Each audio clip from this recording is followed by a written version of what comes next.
Good morning, everybody. It's me, David Brown. I am back. I know that you missed me. I appreciate all the emails asking me what was going on. I did take a bit of a break at the end of 2022.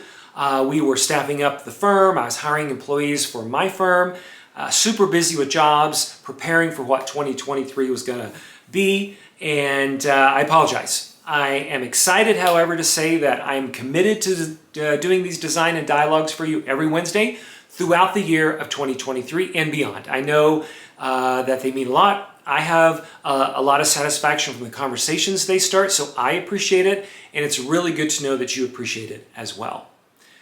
So here we are, first design and dialogue of the new year, and what am I going to do? I am going to talk about hybrid work policies. Now, please don't click off, hear me out. I know this has been talked to death, but I really think it's appropriate right now in the new year, as many firms are still trying to struggle with what a policy looks like, that I share some of the reasons I think the policy is worth it.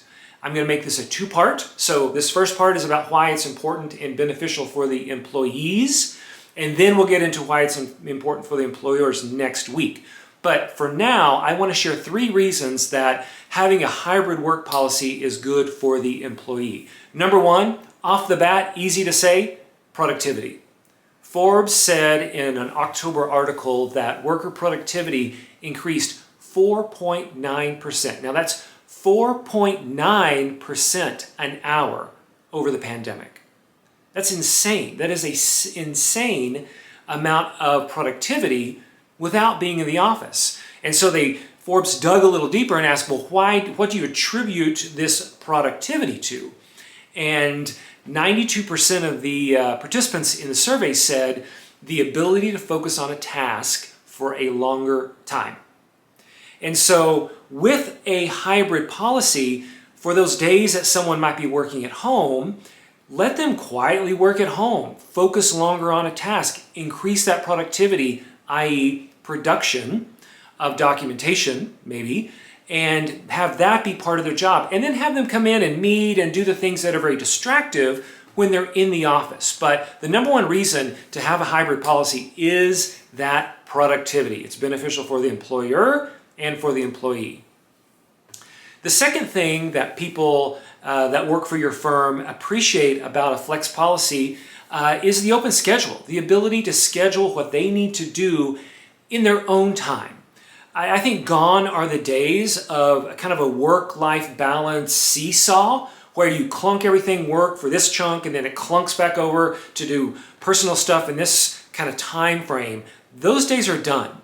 I think more and more employees are thinking about their life as a to-do list. That to-do list might start with a client meeting, and it might continue with a kid's doctor appointment, and then come back with a team lunch, and then shredding in the afternoon. But it doesn't clunk back and forth like it used to. That's very old-fashioned. Now it's a to-do list, and giving employees the flexibility to meet their to-do list not only makes them more productive, as we mentioned in the first one, but it makes them happier. And that happiness is the third reason I want to talk about having a hybrid work policy. It makes happier employees, bottom line. It reduces stress. It reduces anxiety. It makes them more productive, more satisfied in their job. And it shows to them that you as an employer rather, are an employer of choice, that you're doing the right things to make your employees happy. You can't quantify happiness. I know there's not a Forbes report on happiness really that I can quote, but you'll see it in the productivity, you'll see it in the participation, you'll see it in the ideas and the thinking forward and that owner's mindset. Whatever your organization calls it, happiness, it really does make the employee happy.